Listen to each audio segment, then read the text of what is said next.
Centro de Memória CTBC, depoimento de Reginaldo Braz da Silva, entrevistado por Luiz Egito de Cerqueira e Norma Lúcia da Silva, em Uberaba, dia 19 de julho de 2002, entrevista número 92, realização Museu da Pessoa. Boa tarde, senhor Reginaldo. Eu queria que, para início de conversa, o senhor, por favor, nos dissesse o seu nome completo, o local e a data do seu nascimento. Meu nome é Reginaldo Braz Silva, nascido no dia 24 de agosto de 1948. Certo. O nome do seu pai e da sua mãe, por favor. Severino Braz da Silva e Maria do Carmo Silva. Qual que é? O senhor nasceu aonde? Desculpa. Eu nasci em Recife, Pernambuco. Ah, sim. Qual que era a atividade do seu pai, do seu Severino? O meu pai, a atividade dele era padeiro. Ele era mestre de padaria. E aonde era a padaria dele? Em vários locais. Na verdade, eu só nasci em Recife, né? Eu mudei de Recife, eles mudaram, eu tinha 4 anos. E nós fomos para Porto Velho, Rondônia. Então lá ele trabalhava em panificadoras. E a sua mãe? Minha mãe, ela foi inspetora de grupos escolares, né? Lá no Recife também? Não, em Porto Velho, já em Porto Velho. O senhor se lembra dessa mudança para Porto Velho? Não, é um fato que eu costumo dizer que foi a maior viagem que eu já pude fazer na minha vida. Apesar de ter feito viagem pelo grupo Algar, mas essa viagem, eu tinha 5 anos, eu não me recordo de nada. Eu só sei que minha mãe conta que nós levamos quase 3 meses para fazer o trecho Recife até Porto Velho. Por que isso? Porque o meu pai tinha que parou em Fortaleza e trabalhou para ganhar dinheiro, para comprar passagem, para dar sequência. Porque nós tínhamos uns parentes que tinham ido para Porto Velho antes. Né? Então, essa viagem, você tem uma ideia, imaginando o mapa do Brasil, saindo de Recife, entrando lá em Belém, na Ilha do Marajó, entrando no Amazonas e descendo no Rio Madeira, que é o afluente da margem direita, né, do rio. E chegamos a Porto Velho. Em 1953, mais ou menos. Certo. O senhor chegou a conhecer os seus avós? Não tive. Eu não. Sim. A avó materna, sim. Paterna. Agora a avó materna e o avô paterno, não. O senhor se recorda do nome deles? Só lembro do nome da minha avó paterna, que era Maria José Braz. Agora os outros eu não me recordo. Os seus pais comentavam com o senhor, ou o senhor teve algum tipo de informação sobre a origem dos seus avós, de onde eles eram, de onde eles vieram? É gozado. Eu costumo dizer que o nordestino, ele é uma pessoa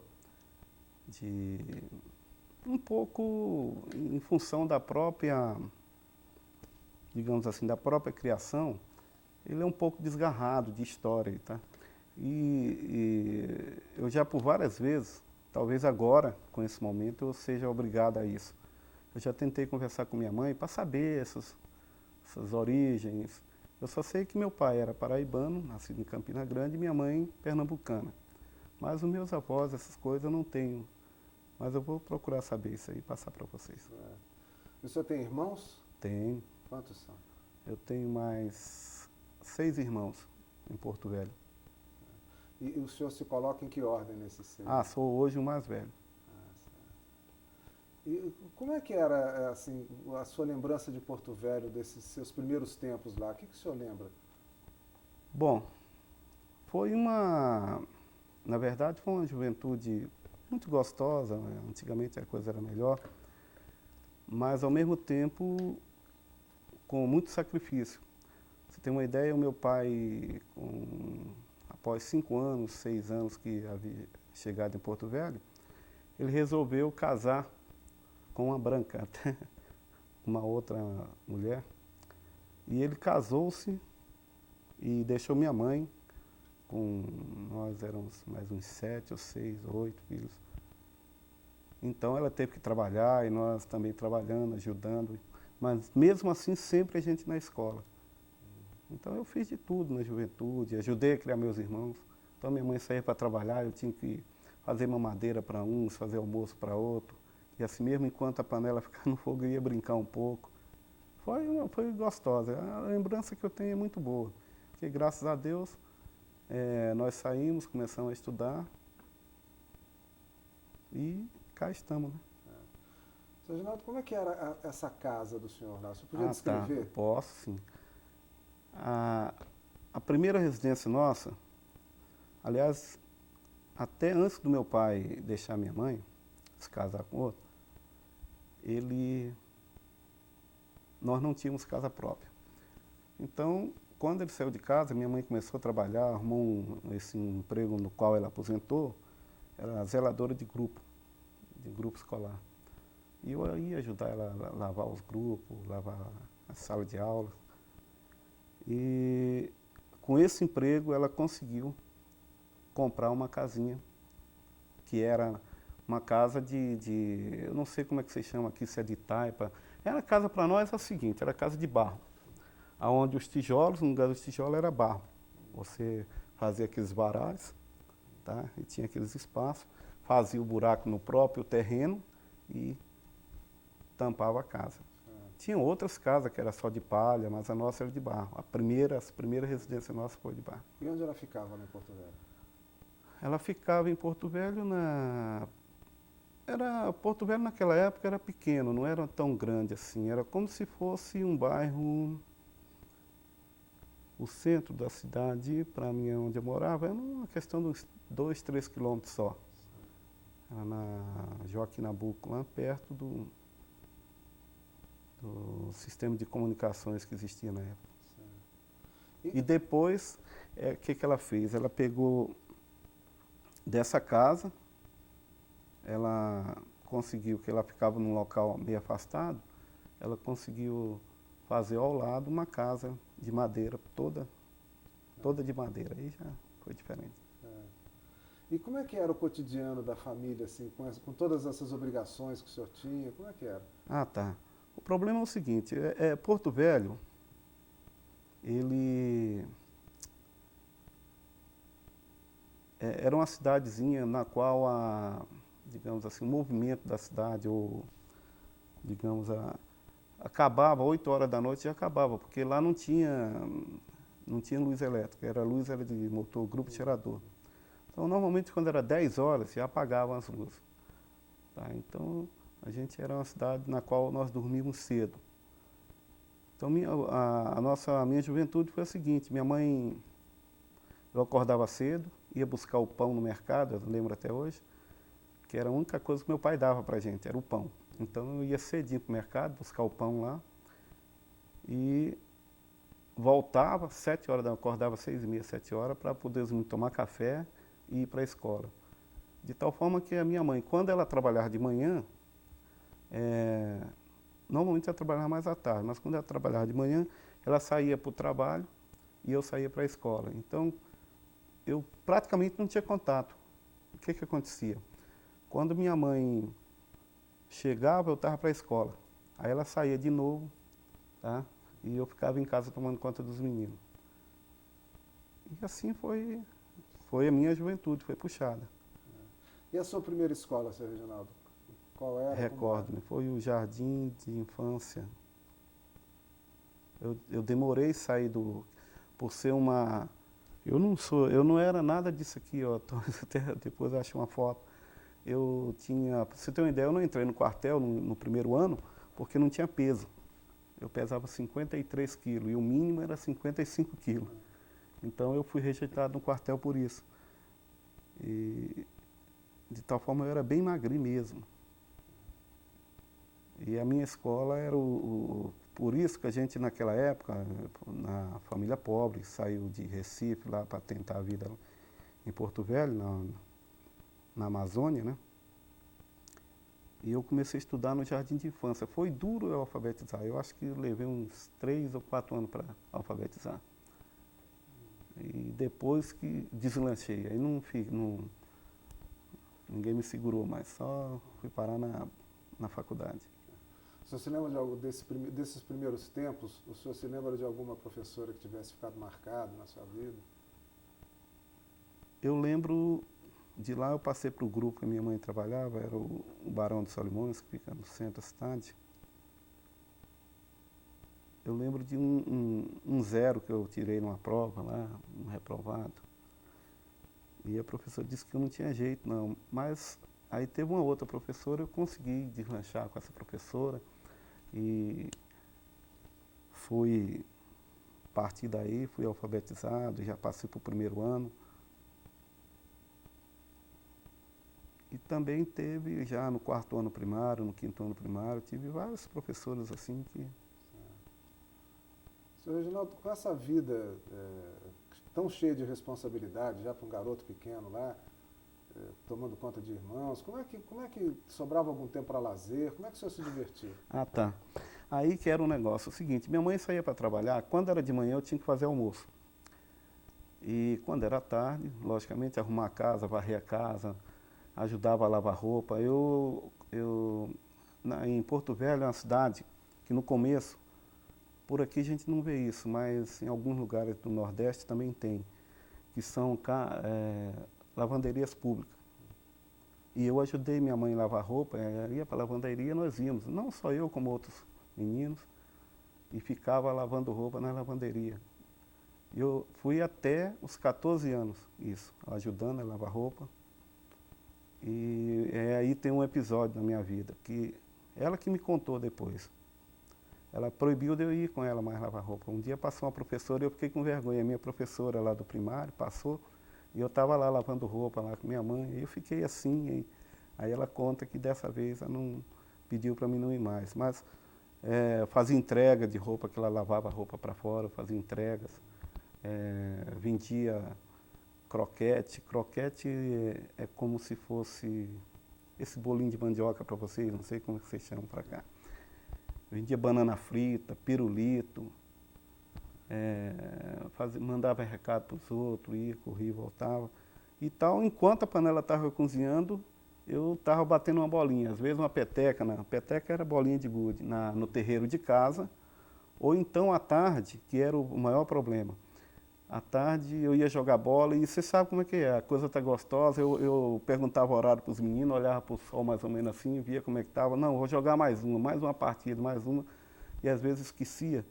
Quando chegava minha mãe já tinha chegado, ou então chegava faltando meia hora para ela chegar, eu varria a casa depressa e lavava a louça depressa, mas quando ela chegava ela já percebia que eu tinha feito tudo aquilo naquele momento, tá?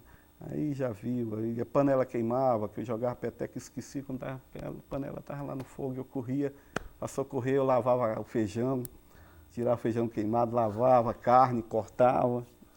Mas de todos o feijão não tem jeito, e ela já percebia, né? O arroz, que já era comprado com muito sacrifício, então ela pegava e... Ah, que você queimou a panela. Não, mãe, não queimei não, queimou. Eu temperava tudo de novo, mas não adiantava. Aí apanhava, nossa senhora. Perfeito. E, senhor Reginaldo, o senhor fica em Porto Velho até quando? Ah, tá. Em Porto Velho, bom, aí nós fomos... Foi passando, eu servi o exército, né? Lá mesmo? Lá mesmo, até. E em seguida, servi 1 ano na 3ª Companhia de Fronteira. Em seguida eu saí para... Aí teve um concurso lá, eu comecei a fazer contabilidade, mas não era realmente, não era nada comigo, porque tinha que continuar estudando, né? Em Porto Velho você fazia contabilidade e ia trabalhar num armazém ou num escritório. E eu fiz esse concurso, que era técnicos da Amazônia para a Amazônia. Mais tarde eu vim saber, era pela Sudã. Então, eu fiz essa prova, tinha muitos candidatos, pesado mesmo, pessoal que já tinha o normal, pessoal que davam aula. e eu estava saindo do ginásio. E tinham 10 vagas, e foi mais de 100 candidatos. E eu consegui passar eram 10 candidatos que eles queriam, eu consegui ser um dos classificados, 10º classificado. Mas, por ironia do destino, eu me lembro, era o Salesiano, estava envolvido com isso, e eu vim da notícia no rádio, que saiu no rádio, naquele tempo era radinho mesmo, de pilha, a gente ouvia. E ele anunciou os nomes, tá merda, eu não passei não. Aí, quando ele terminou o programa, só chamou 9. Eu disse, puxa, e o outro? Eu sei que depois ele anunciou no rádio também, para o Reginaldo, para comparecer lá no colégio e tal, para falar com ele na rádio e tal. Eu disse, mas o que foi? Aí eu fui lá, ele pegou e falou para mim o seguinte, olha, eram 10 candidatos, você é o 10º candidato, mas eles cortaram um, então infelizmente você não vai poder ir.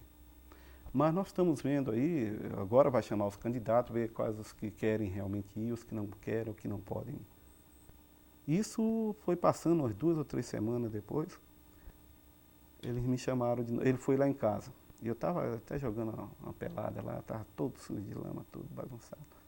Ele chegou lá em casa e falou, arruma a mala. Eu disse, mas que mala, doutor? Não tinha mala, não tinha nada. Não tinha... Eu sei que você vai viajar. Eu digo, eu vou viajar e tal. Quando é que é? Pensei que era daqui uma semana. Ele disse, não, depois da manhã. E sua passagem está aqui, não dá tempo de tirar outra não, porque eu olhei, não, mas isso não é meu nome, está no nome de outro cara. O que aconteceu é o seguinte, tinha um rapaz que tirou o 9º colocado, 8º colocado, ele estava servindo no quartel. Aí ele falou o seguinte, se o comandante dispensar ele, ele vai, você fica. Caso contrário, você perde a oportunidade, né? Aí ele ainda brincou assim, você reza para ele ficar e você ir, né? Mas ele já te adianta que ele é um bom soldado, o pessoal gosta muito dele, talvez dispense. Na realidade dispensou. Eu disse, não tem jeito não, mãe, não vou não. Quando foi dessa vez que ele chegou lá em casa, né, como eu te falei, ele falou para vamos viajar. O que foi? Aconteceu o seguinte, tinha um rapaz que passou também, e ele deixou de ir porque a mulher dele já estava no 5º ou 6º mês de gestação, de gestante. Aí ela pediu, chorou e ele não quis ir, e vinha para Cuiabá, estudar em Cuiabá, né. Eu fui no lugar dele, vim até com a passagem no nome dele, veio tudo correndo assim. Eu não tinha nada, fui para Cuiabá.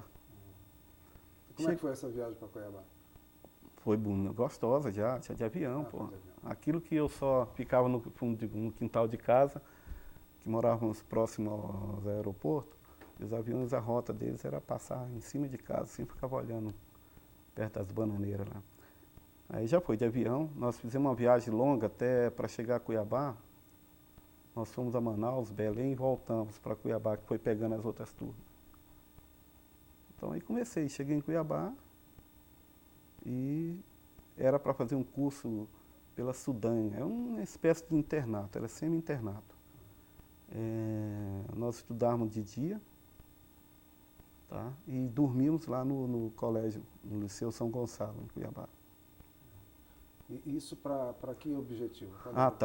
Nós estávamos fazendo em Cuiabá era técnico da Amazônia, até então não tinha ideia formada sobre o que era que nós estávamos fazendo lá. Eu sei que era um curso, sabia que era um curso técnico e de telecomunicações, então foi um TB, curso básico de telecomunicações, onde nós vimos várias matérias de eletrônica e de Cuiabá, os que passaram, tá? Porque Cuiabá era o seguinte, todo trimestre tinha avaliação, não, toda terceira semana, e a primeira avaliação era eliminada, aí somava as 2 restantes com a outra. Então você tinha que estar sempre com a nota evoluindo, nunca podia, se tirava um 10, sossegava não. Então os que passaram lá, teve colegas meus que foram reprovados, voltaram, nós fomos para Belém, já fazer o curso técnico, aí já em Belém, já pela Embratel. Já não era mais pela Sudam. Aí foi que nós percebemos que era estavam formando técnicos para trabalhar na Embratel da Amazônia. Por que isso? Porque eles não conseguiam pessoas para ir trabalhar naquela região. As pessoas iam trabalhar, mas voltava. Então eles tiveram a ideia de que vamos formar técnico daqui mesmo, porque já estão acostumados com o clima, já estão habituados com a região. Então, E o seu trabalho em Belém, quando foi efetivado na Embratel e começou a trabalhar lá mesmo? não, em Belém nós ficamos mais um ano praticamente, fazendo curso de técnico. E lá também, lá era, como que se diz, era mais rígido ainda. Eu me recordo que em Belém nós perdemos só de uma vez 26 companheiros que tiveram que ir embora para casa. Por quê? Que não alcançava a meta.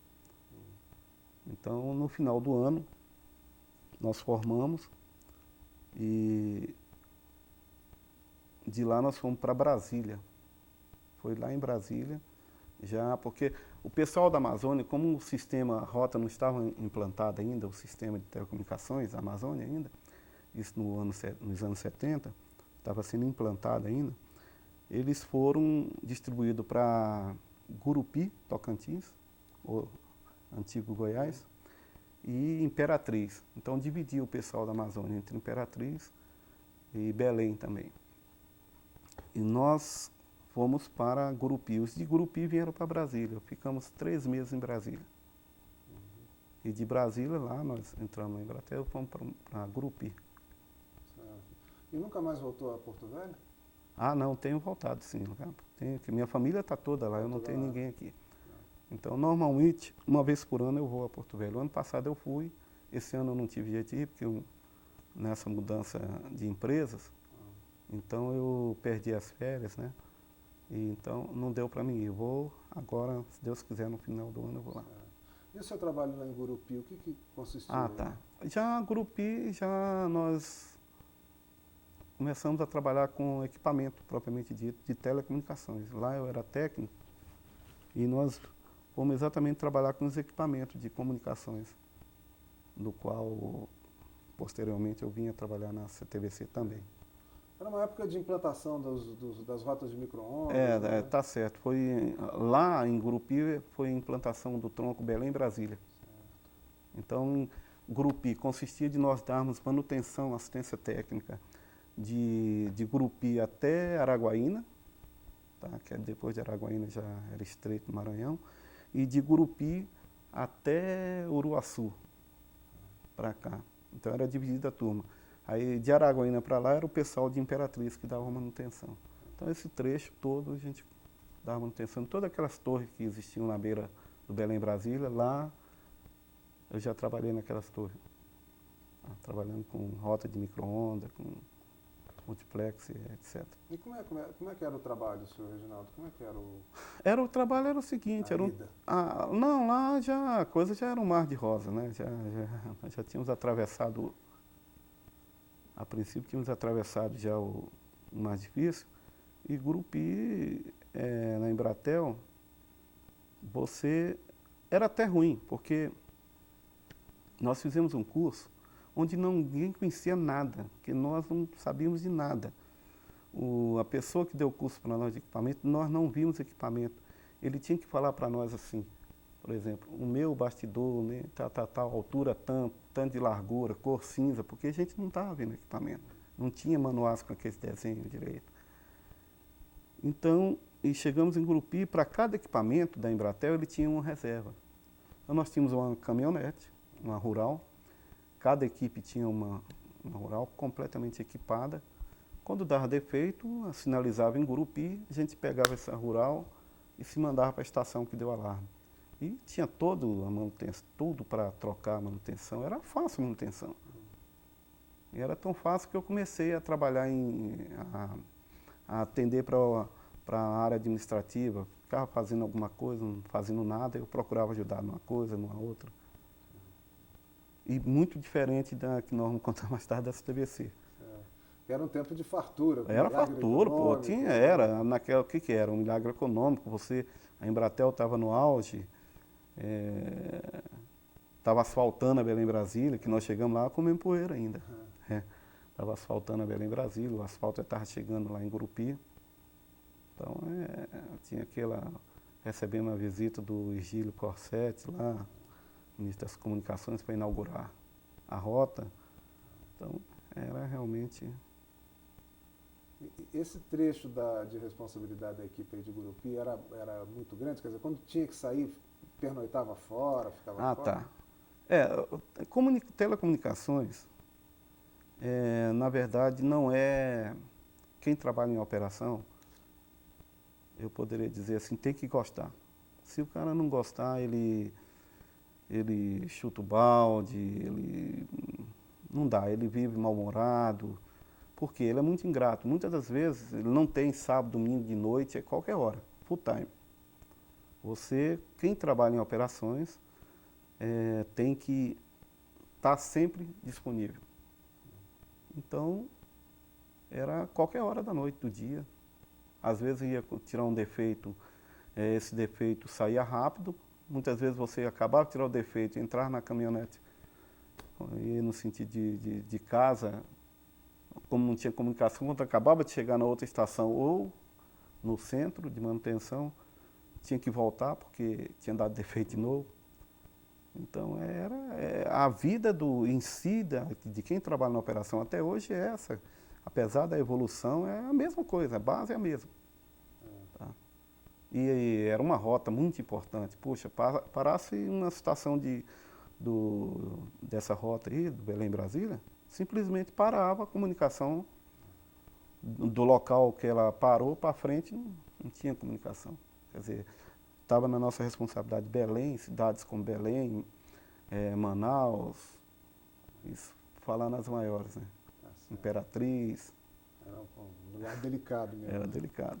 E o senhor fica lá até quando, senhor Reginaldo? Tá. Nessa minha jornada eu fiquei em Gurupi até 1974. Em janeiro de 75 eu saí da Embratel. Por quê, hein? Isso aí muita gente não entende e pergunta por quê hoje. Acontece o seguinte, nós éramos 7 técnicos, até a gente associava aquele negócio, 7 homens no destino. Nós fomos para aquela região e teve um problema, que era o problema de equivalência de estudos.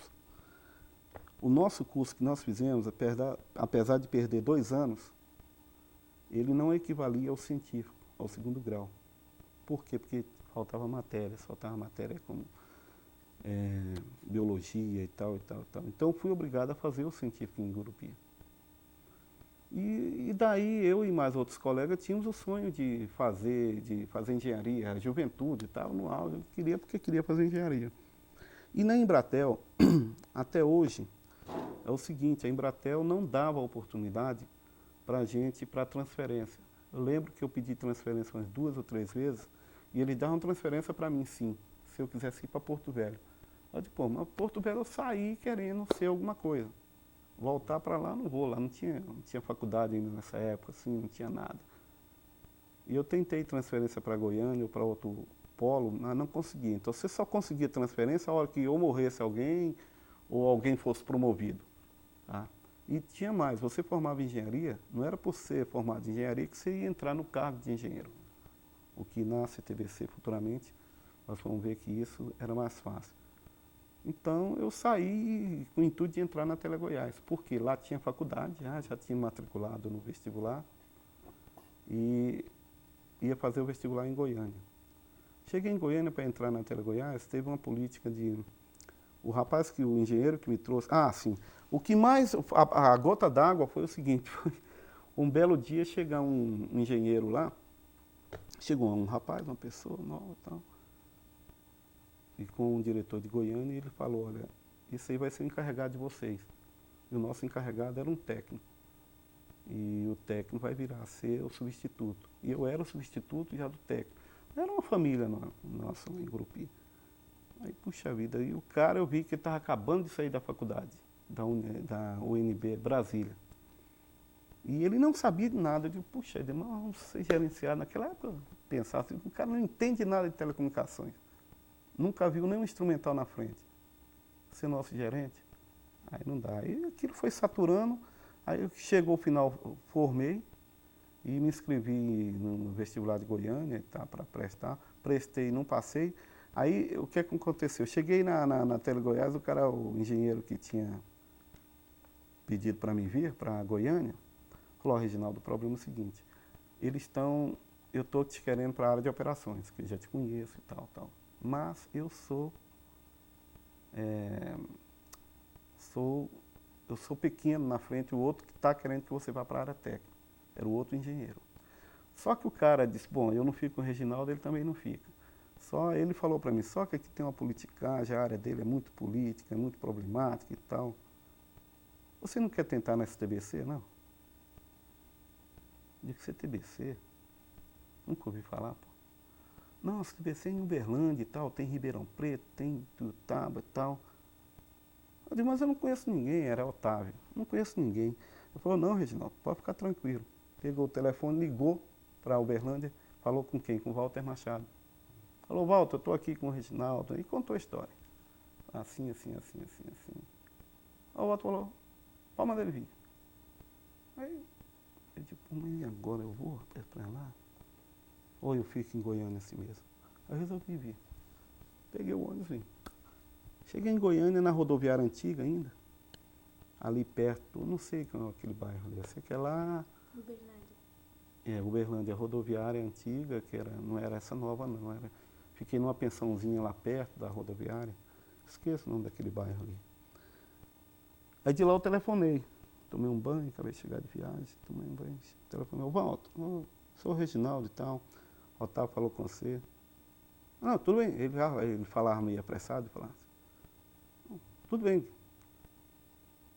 quando é que você quer começar a trabalhar? Ah, não, eu falei, quando é que eu posso começar a trabalhar? Ele disse, não, começa agora. Eu digo, não, mas não estou preparado. Ele disse, não, então nem vem aqui, vai embora. Vai embora, te prepara, vai para Gurupi, te prepara, traz suas coisas e já é para trabalhar. E de tal forma que eu me considero que eu fui contratado até da rodoviária. Que ano era isso, Reginaldo? Puxa vida, 1975 foi. Que foi o começo, foi abril, maio de 75.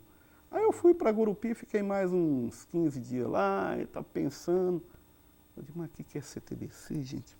Aí eu vim, voltei, já entrei na CTBC, já fui lá para Araguari, fiquei em Araguari uns tempos, que era a época que a CTBC estava tentando segurar Araguari, que era a CTA.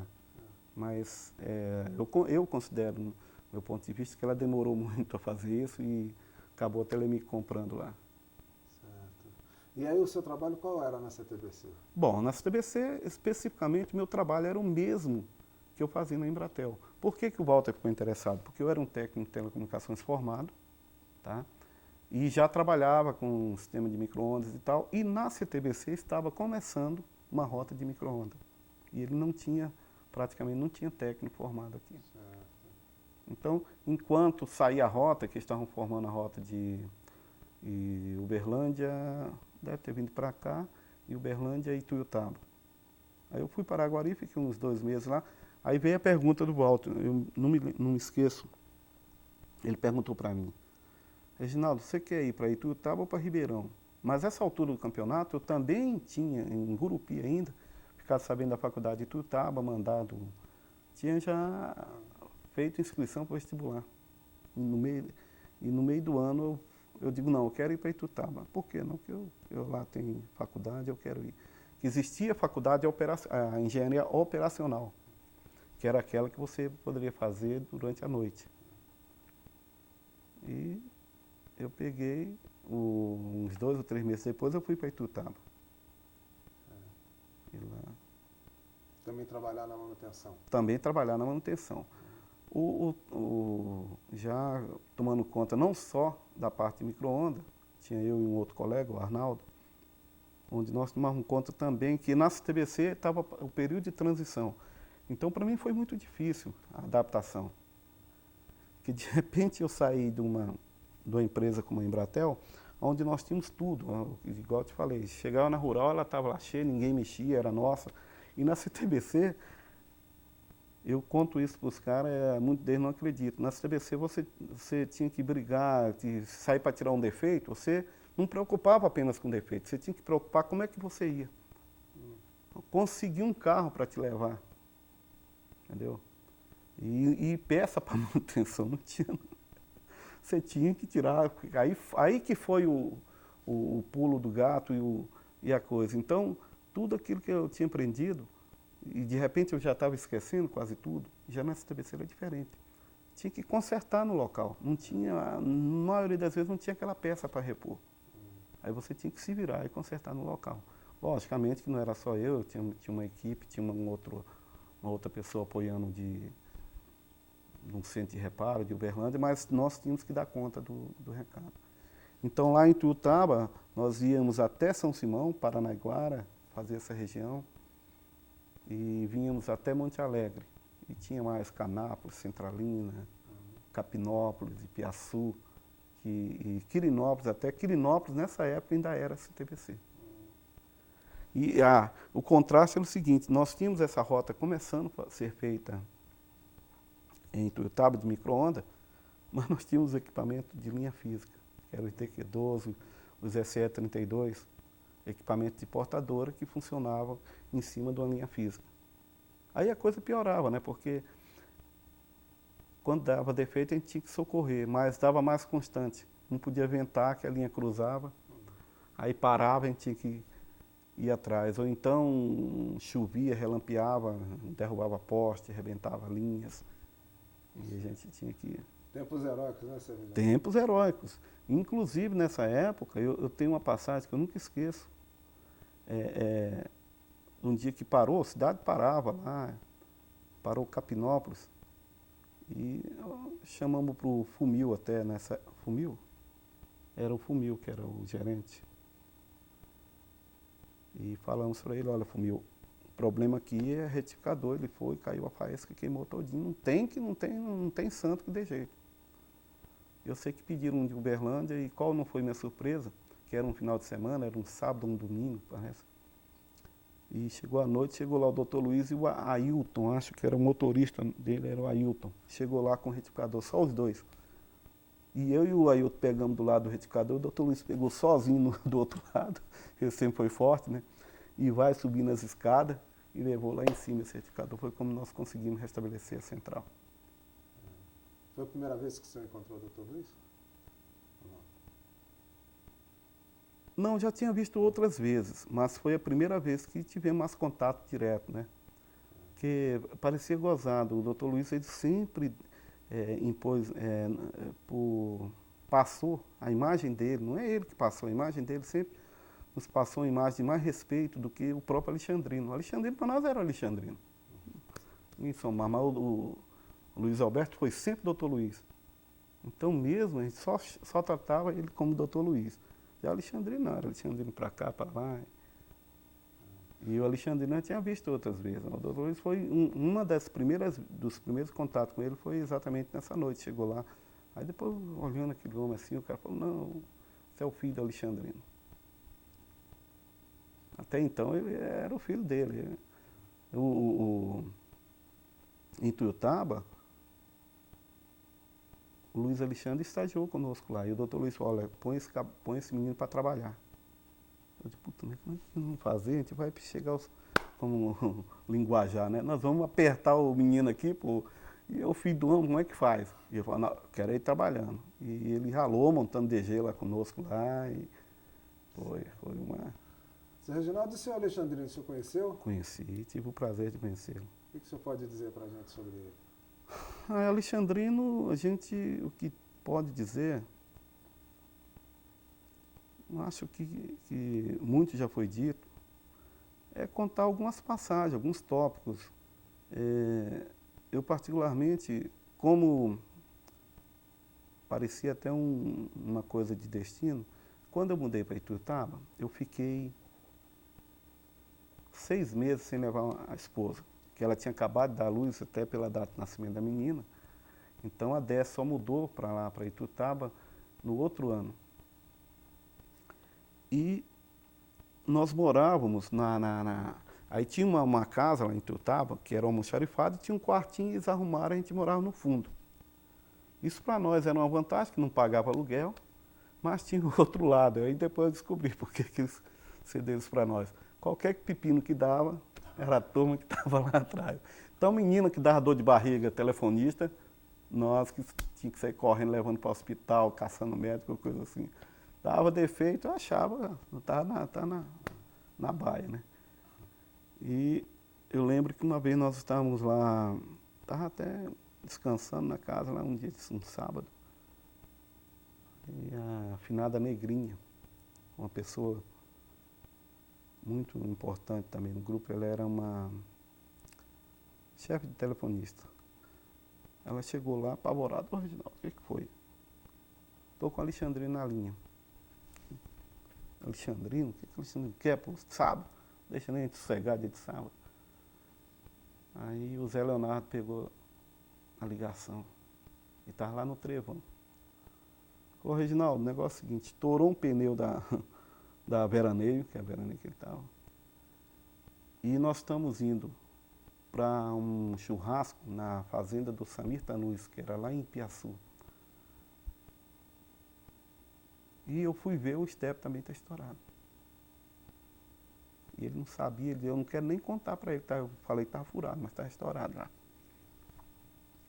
E tal forma que não recuperou aquilo. Lá no trevo tinha borracheiro, tinha tudo, mas não recuperou. Você dá um jeito de arrumar um pneu e trazer aqui no trevão para nós. E olha a coincidência. Nesse dia tinha morrido, lá tinha duas casas de pneus, era o pneu Zoqueza e pneu Triângulo. E tinha morrido um cara, um dos gerentes do pneu, dono, proprietário, ou foi do Triângulo ou foi do pneu Zoqueza. Eu sei que um estava no enterro do outro. Eu digo, nossa senhora, as duas lojas fechadas. Pô. E agora o que eu faço? Era 8 horas da manhã, eu saí atrás do Joaquim Pedro, que era um cara que era de lá, né? Eu não era da cidade. E nós, não, vamos lá, vamos no cemitério, fomos lá no cemitério. E tiramos um cara lá do cemitério para ir abrir a loja para fornecer essa roda com esse pneu para nós. Aí ele já pegou e emprestou do carro dele. Então, pegou e o Joaquim Pedro foi levar para Alexandrino, lá em Piaçu. Aí nós chegamos, já era quase a hora do almoço. E ele já estava um arara. Então esse foi um dos primeiros contatos assim informal, porque não estava nada programado. Então nós conseguimos levar esse pneu para ele e ele prosseguiu viagem para Ipiaçu. Um outro contato foi um fato pitoresco do Alexandrino. Quando nós estávamos, sempre quando íamos em Uberlândia, aí ficávamos no almoxarifado, e eu estava assim afastado, e ele conversando com o Jaime, que era o atual gerente de lá. Aí então eu vi o Jaime lá, tá aí conversando, e de repente o Jaime me chama, eu digo, nossa, vai. O Alexandrino vai já sair comigo aqui na cabeça. Né? Ele tinha fama de... Aí ele pegou, falou, olha, o Jaime pegou, falou, o Alexandrino quer saber para que são essas tábuas. Eram umas tábuas de mais ou menos 40 centímetros por 15, onde a gente colocava os protetores de linha para a telefonia rural. Então eles montavam os protetores, os disjuntores e tal ali para proteger os rádios. Aí eu expliquei. Aí ele pegou, olhou para mim assim. Você sabe por que eu tô... Aí ele virou para mim, você sabe quanto custa uma tábua dessa? Eu digo, seu Alexandre, eu não sei não. Desculpa. Eu não tenho ideia não. Faz uma ideia. Eu digo, deve ser R$1. R$1 não, um cruzeiro, não era real ainda. Aí ele pegou. Você sabe que nós temos uma serraria lá no norte? Eu digo, sei. Por várias vezes já escondi do Dr. Luiz para não ir para lá, porque como eu era da região, ele sempre brincava comigo. E quando ele brincava, a gente corria fino. E uma vez ele chegou e brincou comigo, uma vez não, 2 vezes, querendo que eu fosse lá para Pacajás, que era onde era a fazenda, o complexo lá. Eu digo, sei sim, ó, como não? Ele falou, você sabe que lá sobra imensos tocos de madeira? Sei. E é tudo madeira de lei. Eu digo, na Amazônia realmente é cedro, tudo é madeira de lei que tem para lá. Pois é, isso lá está perdendo lá, dava para fazer tábua, para fazer proteção de não sei quantos rurais, telefones rurais e mais alguma coisa. Aí a gente já via a visão dele, ele já estava meio de idade, já era depois daquela foto ali, esquecendo. Aí ele pegou falou, tá vendo isso aqui? Vocês gastando dinheiro com isso aqui, podendo aproveitar os tocos de madeira que tinha. Olha a visão dele, né? Porque eu tinha encontrado com ele outras vezes na formatura, esquecendo. Eu cheguei em Ituiutaba, prestei vestibular, passei. Entrei na faculdade de 3 anos, demorei 4 anos e meio para formar, já estava quase jubilado. Por quê? Porque a gente trabalhava o dia inteiro, chegava às vezes 6 horas, 6 e meia, e do jeito que eu chegava eu ia para a faculdade. Eu me lembro que a gente atravessava a pé, não tinha carro, e lavava os sapatos com a mangueira para tirar o barro. É bom faculdade, é bom por isso, você perde a cara de pau. E ia para a escola. Então, como eu não tinha entrosamento com ninguém, eu faltava muito, era muito difícil, foi muito difícil. Só depois que eu acordei, eu peguei pré-requisito nas matérias básicas, que era cálculo 1, cálculo 2, física 1, física 2. Quando foi o segundo período, eu fui fazer física 1, física 2, cálculo 1, cálculo 2.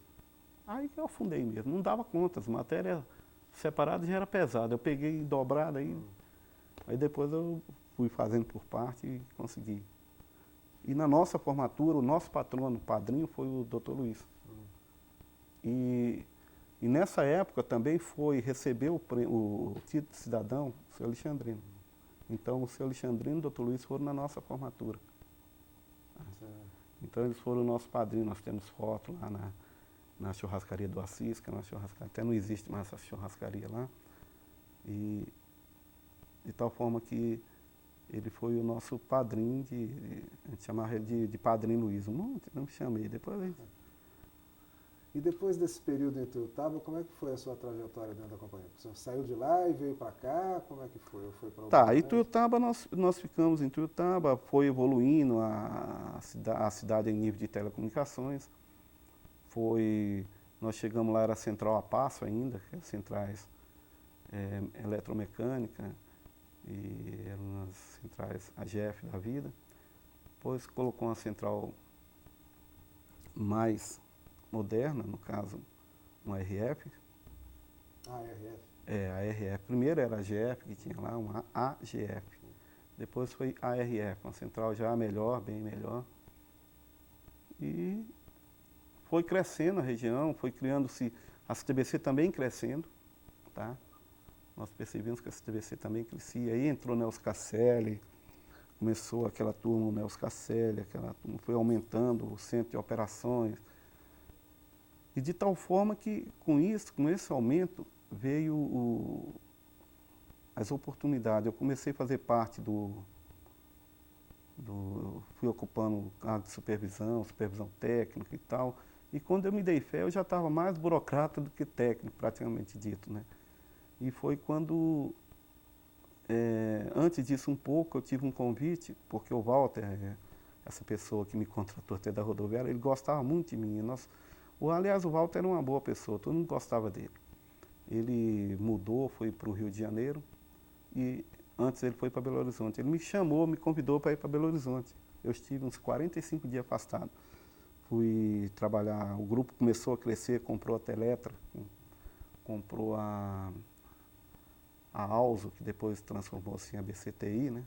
Que era uma naquela época a filosofia do grupo era, você já deve ter ouvido falar, poxa, telefone rural, nós instalamos muito, então vamos ter uma fábrica de telefone, vamos comprar uma fábrica.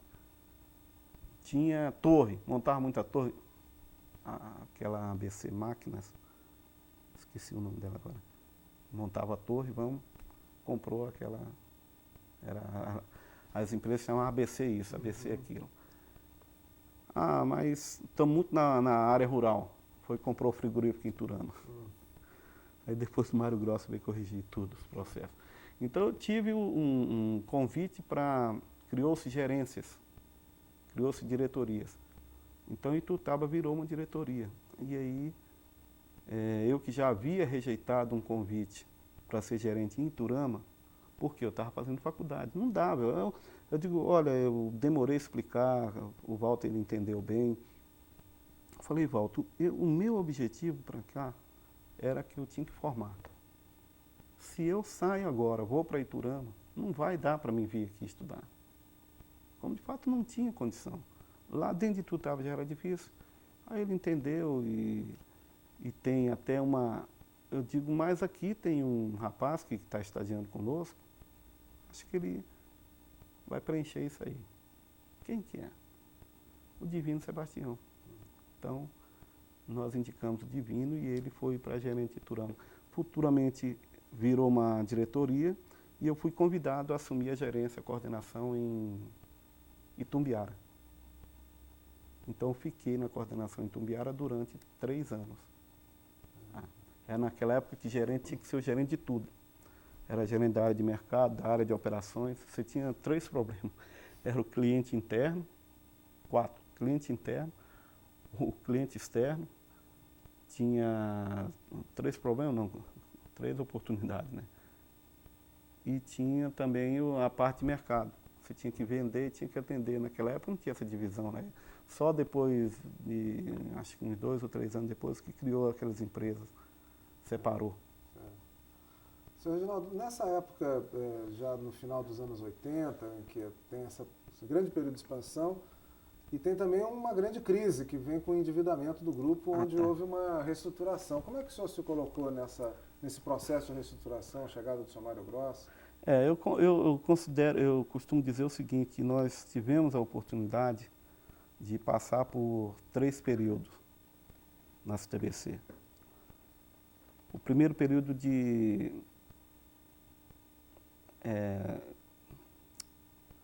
vacas magras, mas num pasto bem produtivo, onde dava para ela engordar, que foi o período que ela passou a ocupar as cidades, né? Quando eu cheguei, nós tínhamos vestígios ainda, nós tínhamos ainda Ipiaçu, nós tínhamos Morrinhos, nós tínhamos Ribeirão Preto, algumas cidades, Pará de Minas, para cá praticamente não mexeu. Mexeu sim, tinha Patrocínio, Patos. Então, era a época de expansão, mas foi exatamente a época que o pessoal acordou para aquilo que o Alexandrino estava fazendo. Que aquilo, para mim, aquilo é um exemplo que você, se falar do Alexandrino, acho que um cara, um pioneirismo, uma visão igual ele teve, não tem. Quem parava ele eram as autoridades, e como elas demoravam muito, não conseguia parar. Tanto é que Pará de Minas chegou a 30 quilômetros de Belo Horizonte. E para o lado de Goiânia ele chegou em Morrinhos. Para o lado de Franca foi a Ribeirão. Então aqui para o lado central de Goiás, ali, São Simão, Paranaiguara. Então toda essa região. E depois o pessoal foi tomando. E algumas cidades não pegou porque o pessoal dormiu no ponto, igual Araguari foi um caso, Cachoeira Dourada de Minas foi outro caso, que entrou Telemig. Assim acredito que foi Veríssimo, viu, né, lá na região. Então naquela época, poxa, eu já te falei, era duro. Nós saímos para trabalhar, ele nos deixava numa torre. Então tinha um carro só fazendo esse transporte. Esse carro era o carro que transportava a equipe de rede toda dentro da cidade. Então o que o cara fazia? Na ida, ele pegava e me deixava primeiro na torre, quando eu tinha que fazer o serviço na torre. Na volta, no intervalo do almoço, eu não precisava nem contar com ele, porque é raríssimas vezes que ele voltava. Então depois, ele saía para nos pegar. Então era o último a ser pego. Era lá às 7 horas, 6 horas da tarde, ele chegava lá. Então ele saía via saca, num carro só, distribuindo todo mundo. E nós ficávamos trabalhando. Muitas vezes a gente vinha a pé da torre e ia para casa e não vou mais lá trabalhar. Também tinha essa grande vantagem. E o problema é o seguinte, cursos. A gente fez curso. Os finais dos anos 70, dos anos 80, o início, fazia curso em Uberlândia. Sabe onde é que nós ficávamos? Não sei se alguém de vocês lembra da Pensão Lisboa. Pensão Lisboa fica na Afonso Pena com aquela da CTBC, Machado de Assis, e uma outra paralela daquela. Ficava na Floriano Peixoto. A paralela Afonso Pena é Floriano. Ela ficava exatamente ali tinha uma lojinha infantil de coisa, e tinha uma pensão, até esqueço o proprietário, encrustada lá dentro, ali, naquele meizinho ali. Tinha uma loja de materiais de criança na esquina e tinha essa pensão. E nessa pensão, nós ficávamos nessa pensão.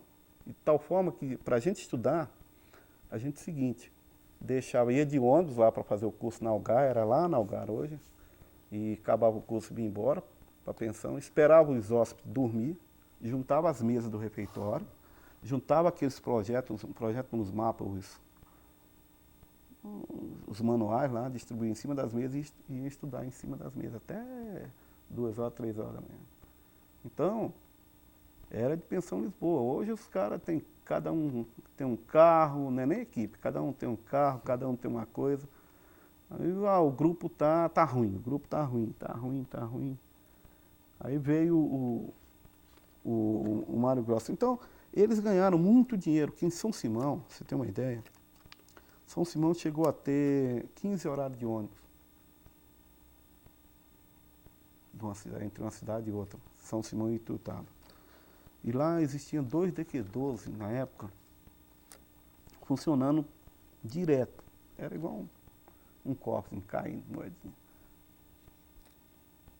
Então, essa parte, tecnicamente, nós vimos que o negócio estava feio quando chegou o Mário Grosso. Então, ele não estava feio a nível de CTBC, ele estava feio a nível de grupo.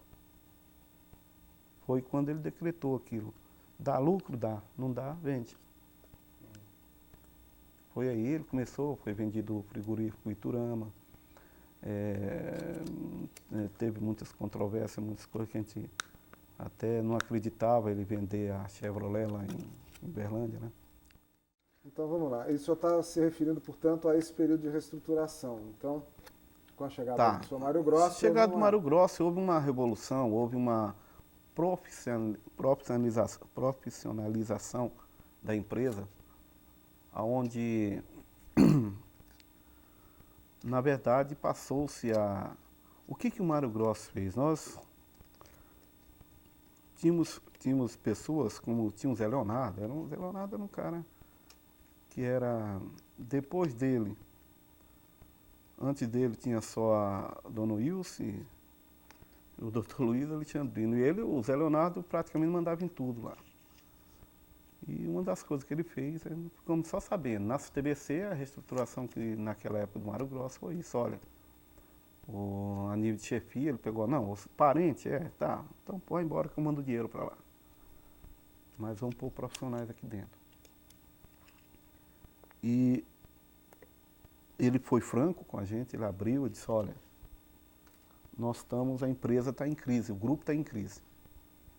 Mas lá no fim do túnel tem uma luz. O dia que eu vi esse cara, rapaz, eu disse, poxa, Mário Grosso, eu pensava que era um pomposo, como é que a gente chama? Como é que a palavra me foge agora? Executivo? Um executivo, né? Porque a fama dele vinha da Bull e tal. E eu vi aquele cara de terninho, churrada assim e tal. Num restaurante lá na frente, ali em Uberlândia mesmo, um restaurantezinho pequenininho. Isso ali é o Mário Grosso. Isso é o Mário Grosso? É. Aí fomos lá e cumprimentou todo mundo. E o Mário Grosso, ele chegava assim e adorava ter uma reunião. Ele fazia questão de ouvir todo mundo. E se alguém começava a falar, aí danou-se. Então, nossas reuniões iam muito além. Ia lá, atravessava a noite assim, e até o pessoal falava, ó, ninguém abre o bico. Perguntava, tudo bem. Que era para não comentar nada, porque senão dava delongas para o Mário Grosso. Mas essa transição, pois é, aí foi o primeiro período, nós tivemos um período que talvez vocês não saibam, ou já saibam, mas um período que vocês não viveram, que foi o período de pressão de encampar a CTBC. Então a gente amanhecia, a gente anoitecia, mas não amanhecia, a gente já olhava os jornais, e todo mundo falava, olha, eles vão comprar a CTBC. Aí até houve um boato, não sei até que ponto é verdade isso, mas era uma defesa nossa. Quando os caras vinham, a gente encontrava os conhecidos, que lá em Ituiutaba eu comecei a fazer parte do Rotary em 1989, Então os caras chegavam, pô, Reginaldo, a TBC está sendo comprada pela Telemic. Eu digo, não, ó, o doutor Luiz ofereceu para comprar a Telemic. Então, aí isso era, acalmava mais os espíritos dos caras. Quando eles viam, era a nossa defesa. Mas houve também um ponto crítico, sabe qual foi? A renovação da concessão. A renovação da concessão, porque os políticos, nós estávamos com medo de ser votado na Câmara, já viu uma coisa. Então, nessa época eu já estava em Itumbiara, quando houve essa renovação agora, essa última renovação. E todo mundo falava, ó, não vai conseguir, não vai conseguir, e nós tivemos que nos empenhar bastante. E esse período que eu cheguei em Itumbiara, já como gerente, naquela época era gerente, eu cheguei em Itumbiara, encontrei 3 desafios. O prefeito não falava com a TBC. A Associação Comercial, por sua vez, também não falava com a TBC. E nós estávamos num período de reestruturação interna, que era saindo daquela parte manual para uma parte automática. Então foi a primeira transição, além de técnica, essa transição de procedimentos. E eu me lembro que eu cheguei em Itumbiara, eu fiquei, sem delonga nenhuma, eu fiquei praticamente quase 3 meses para poder falar com o prefeito. Toda vez que eu falava para marcar reunião com ele marcava, nós íamos lá, quando chegava no gabinete, a menina falava que tinha saído. E a gente esperava ele voltar e nada. E voltava mais tarde e nada. E percebia a Elza, que era uma funcionária da cidade, me falou, olha, você não vai conseguir falar com ele, não. Ele não gosta da TBC. Eu digo, gente, mas não é possível. Aí um belo dia nós estávamos no Rotary, já em Itumbiara também, que eu cheguei lá, foi fazer parte do Rotary. Aí teve uma festiva, e tá aquele cara lá, o prefeito, sentado na mesa da diretoria lá, do Rotary. E o protocolo anunciou o nome dele, eu disse, puta, esse cara que é o prefeito? É agora. Eu cheguei com o presidente, falei, olha, estou tentando falar com o Luiz Moura, que é o Luiz Moura, acho que ele é até atual. E não estou conseguindo falar. Desde quando cheguei em Itumbiara, que eu pelei para falar com esse homem, não consigo. Não, Reginaldo, não esquenta não, peraí. Luiz Moura, esse aqui é o Reginaldo, é o novo gerente aqui de Itumbiara, da TBC. Aí veio tentando falar com você, não consegue. Aí, não, o que é isso, Reginaldo? Pode ir lá amanhã. Aí, bom, eu não disse nada, ele começou a comentar, era festivo e tal. Aí eu cheguei em casa, falei, Elza, eu vou te contar uma, você não vai acreditar. Liguei para ela, né? O que foi? Consegui marcar a entrevista com o prefeito. Mano, não é possível, vamos lá amanhã cedo. 8 horas nós estávamos lá na porta dele, ele chegou 9 horas. Aí eu já vi que ele já mudou a fisionomia dele. Ele falou, olha, Reginaldo, eu vou ser sincero com você. Eu vou dar a você a última chance. Eu não ia receber essa TBC. Eu digo, não, doutor Luiz, essa TBC mudou muito. O que acontecia com essa TBC é que que naquela época, ela queria, nós tínhamos que ter amizade com os prefeitos, com tudo, mas não podia fazer nada de graça, não podia fazer. E você sabe como é que é, com os caras não tem jeito. Às vezes uma coisa pequena ele fica satisfeito. Então, e a TBC sempre teve medo, porque um grande problema que eu vi é o seguinte, gente, aquilo queimava os neurônios, assim, eu ficava preocupado, dizia, por que a TBC não publica? Ela teve uma época que a TBC não fazia. O doutor Luiz falava que não fazia propaganda, com medo de parecer propaganda enganosa ou qualquer coisa nesse sentido. Eu sei que ele era avesso à propaganda, gastar dinheiro no Alexandrino, nem pensar. Ele não dava um centavo para aqueles caras de rádio, para ninguém. Então, a filosofia era essa. Quando chegava, eu digo, não, o grupo está mudando e tal, e tal. E eu estava forçado aí para pedir para o cara, pedir para a bancada dele para votar a favor da concessão. E ele tinha na bancada, ele tinha o Zé Gomes, ele tinha 3 deputados. Tinha um japonês, que eu esqueço o nome dele agora, tinha o Zé Gomes, e tinha um outro lá, que era da bancada dele. Aí eu digo, olha, o grupo está mudando, a empresa está mudando, o senhor deve entender. Aí ele contou a história. Não, eu tive um atrito muito sério com o seu Nelson Casselli. Eu digo, puta fodido. Não brigou com o Nelson Casselli, pô, o meu superintendente, como é que eu vou fazer agora? Como é que eu vou me sair dessa? O que aconteceu foi o seguinte, por causa do problema de político, e ele começou a pedir umas camisetas para quando ele candidato a prefeito, né? Para a campanha dele. E o Nelson, obedecendo às regras do jogo, falou que não podia. E aí eles tiveram atrito por telefone, chegou a hora da discussão, o troço ficar feio. E ele queimou por quê? Porque o doutor Luiz tinha dado as camisetas para um cara lá, um candidato a vereador, que era não sei o que, conhecido, não sei de quê. Eu não sei por onde o doutor Luiz deu essas camisetas. Aí tentava explicar para ele que mais a CTBC não dava, eu sei que ele foi e ele ganhou, gente. Aí esse homem ganhou para prefeito. Aí a primeira coisa que ele faz, tinha uns postes que retirou e estava no pátio da prefeitura, ele retirou os postes de uma avenida que ele estava arrumando e prendeu no pátio da prefeitura. Pô, mas os postes é nosso. Aí esses postes estavam presos no pátio. Isso foi antes de eu chegar lá. Ele, de mês em mês, 3 meses, você tinha um fiscal lá, para saber como é que estava a documentação da CTBC. Aí eu falei, olha, seu Luiz, a empresa mudou, então é outra visão. É por isso que eu estou aqui, é porque existia uma visão, o problema anteriormente, a gente era orientado para outra visão, e tal, e tal, e tal. Eu disse, olha, eu vou te dar uma chance. Eu vou acreditar em você.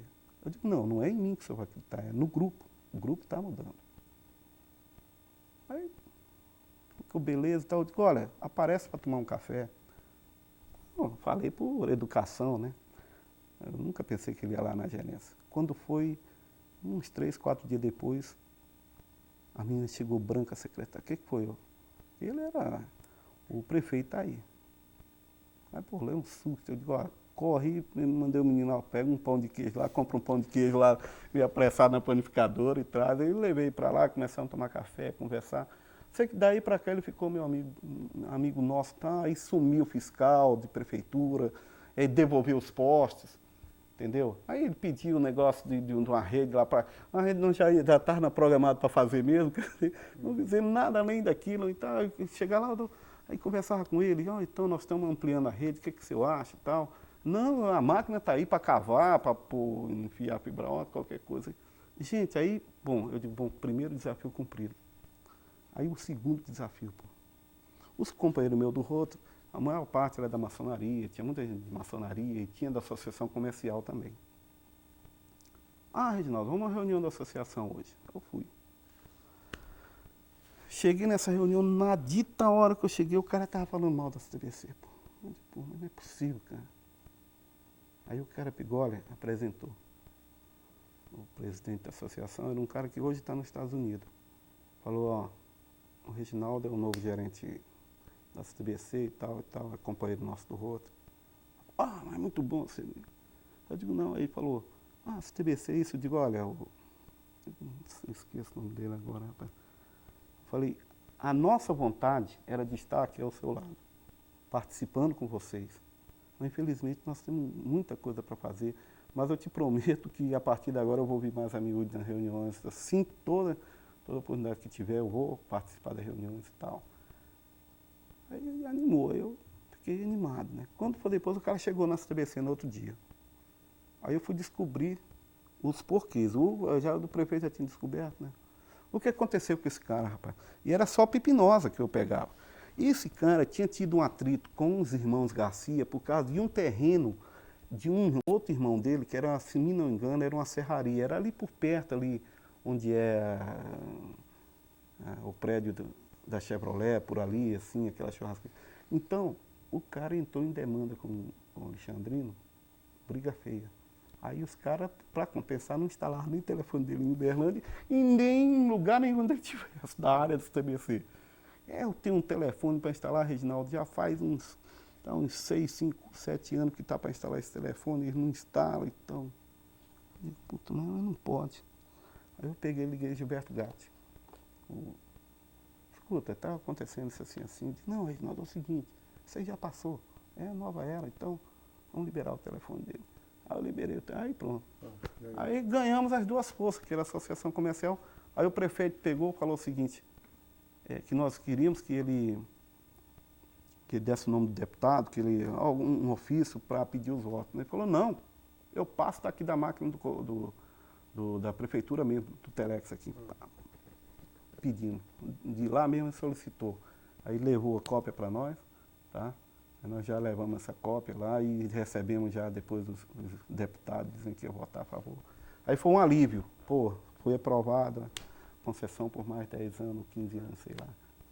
Essa foi uma grande vitória. Essa foi uma grande vitória e foi um alívio para todos nós da CTBC. Aí juntou gente de Uberaba, juntou ônibus aqui, foi para Brasília, muita gente foi em Brasília fazer o lobby em cima dos deputados, que a coisa foi feia. Estava feia, se a gente perder essa concessão, estava ferrada. A Telemic estava de olho na gente. A gente era um pintinho aqui no meio, um cri-cri. Então, Seu Reginaldo, e como é que o senhor veio para Uberaba? tá. Aí, bom, eu fiquei em Tumbiara durante 3 anos. Nesses 3 anos, eu tenho o último, eu saí no meio, 2 anos e meio praticamente. Aí teve um problema seguinte, que nós estávamos ficando sem técnico na área técnica. Os técnicos estavam tudo em coordenação. Eles resolveram fazer uma reestruturação a nível técnico. Então, olha, vamos trazer os técnicos de volta. Aí começaram a fazer umas mudanças. Aí mais lá vou eu passando mudança. Acho gozado, até um fato que eu acho bom, importante quando eu falo nisso, que tem pessoas que falam em mudança. Olha, vocês têm medo de mudança, vai ter mudança. Eu digo, ninguém mudou mais do que eu. Eu comecei mudando desde pequenininho, que eu saí da minha cidade natal, lá para Cochichina, lá. E depois saí da Embratel e para a CTBC. A CTBC já fui coordenador, já fui tudo e cá estou hoje. Então, nós viemos para Uberaba. Aí houve essa reestruturação, o Mário Gross saiu, aí acabou os níveis de diretoria. Então eu vim com um cargo técnico de ATO, que chamava, que era assessor técnico operacional. Aí acabou, eu fiquei como um técnico, como um especialista, né? Então, eu vim para cá, vim para a área de transmissão, a área, minha origem, que era a área técnica de transmissão. Vim somar com a equipe aqui. Mas mesmo aqui em Tumbiara, aqui em Uberaba, eu fiquei uns 8 meses substituindo o gerente, que era o Tavares, o coordenador. Foi quando ele foi para Uberlândia e enquanto veio outro coordenador, eu fiquei substituindo esse por uns 8 meses, quase. Quase um ano eu fiquei como substituto. Seu Reginaldo, o que o senhor teria para dizer para uma pessoa que fosse começar amanhã na CTBC? O que o senhor diria para ela? O que ela vai encontrar? O que ela vai encontrar, né? O que o senhor diria? Eu assim? garanto o seguinte, o que ela vai encontrar? Ela vai encontrar uma empresa teórico e praticamente melhor que eu encontrei. Primeiro detalhe, bem estruturada, tá? E bem estruturada, vírgula, tecnologicamente falando. Ou seja, é uma empresa moderna, onde você entrar na CTBC hoje, é um privilégio de poucos. Tá? E eu digo que, como eu fui contratado da rodoviária, hoje o cara não consegue ser contratado da rodoviária. Ele tem que ser um técnico bem informado, tem que ser uma pessoa bem formada, tá? Vamos parar essa visão técnica. Ele tem que ser uma pessoa bem informada,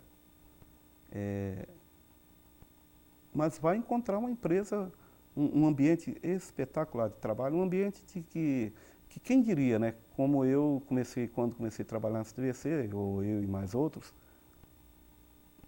é uma mudança da água para o vinho, poxa. Ele vai encontrar, nós quando começamos a trabalhar na CTBC, não tinha plano de saúde, não tinha hora extra tinha, mas não pagava, a gente só trabalhava, liberdade para trabalhar, vai encontrar condições para trabalhar bem melhor do que era antes. Tá? Então, eu até falei no dia que eu saí da STBC, eu falei até me emocionei muito, eu falei para eles o seguinte: eu esperava que eles, que estão agora e que estão entrando, consigam entregar, como eu estou entregando para eles, uma empresa melhor. Como é que foi essa sua transição da CTBC para a G7? Tá, aí as pessoas costumam chamar a gente de saudosista ou um pouco emotivo. Eu confesso para você que foi das mudanças, a gente nunca espera, apesar a gente sabe que tem mudança, tem tudo, as transições, essa foi, digamos, a mais difícil, porque foram 27 anos de CTBC. Então nós acreditávamos que teríamos sei lá, talvez olhando pelo lado humano, nós acreditávamos que teriam que ter um pouco mais consideração na nossa visão. Apesar que do outro lado da visão nós estávamos tendo consideração, porque nós estávamos indo para uma outra empresa do grupo. Tá?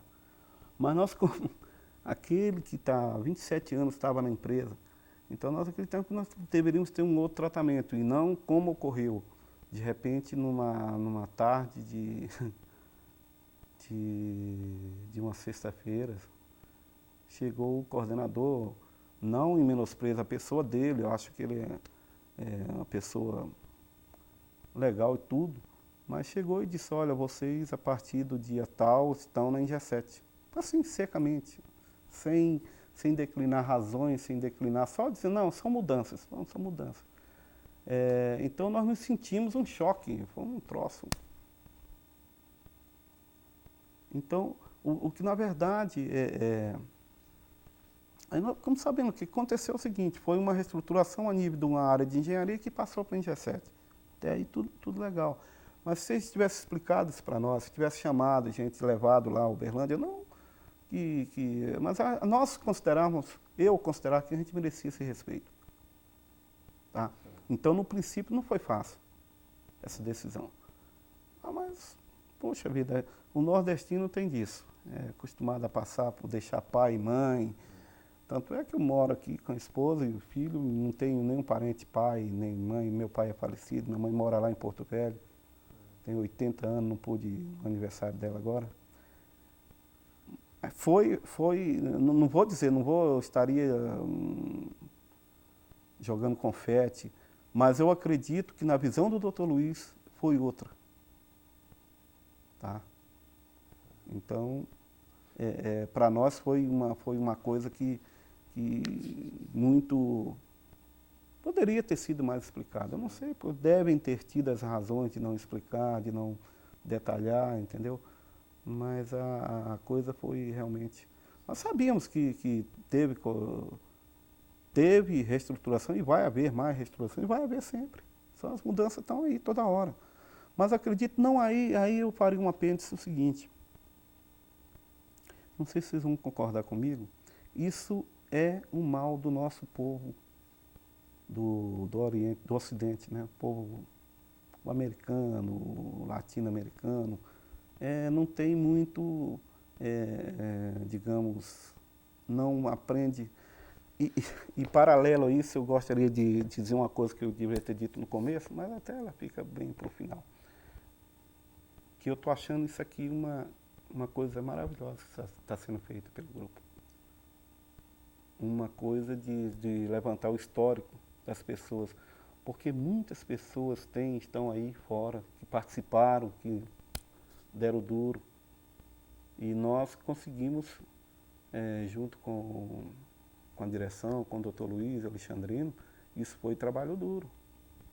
Eu viajei com ele, com o Dr. Luiz, nós viajamos para muitos cantos, muitos lugares, e ia nas torres, ele ia junto com a gente, andava a pé. Então, eu achava que a gente merecia mais uma consideração. Então, não foi uma coisa, Mas a gente entendeu, contornou isso aí, graças a Deus. Houve esse período, depois passou e estamos no grupo, estamos aí. Enquanto, igual eu falo, eu sou um soldado, enquanto eles me quiserem, eu tô aí no quartel. O senhor acabou encaminhando a nossa última pergunta, que é exatamente essa. Como é que o senhor se sentiu dando esse depoimento para nós, que foi tão rico? O que isso significa para o senhor? Eu só lamento que é igual eu falei para você, eu gostaria de ter feito uma coisa bonitinha, ter contado, eu sei que ficou muita coisa para trás, e se eu lembrar, eu talvez esteja relatando para vocês, mas eu digo o seguinte, que eu estou orgulhoso, e digo mais, hein? Essa foi a segunda empresa que eu trabalhei, pelo depoimento você pode ter visto, em Embratel, quando eu saí não, foi a terceira, o quartel, né? Quartel eu não considero, foi o quartel, Embratel e CTBC. Agora estou em G7, não me considero no grupo, então o Grupo Algar. Então, isso para mim está sendo uma coisa fantástica que vocês estão fazendo. Buscar na memória, já é, digamos, uma correção daquilo que eu acabei de falar, que o brasileiro não tem memória.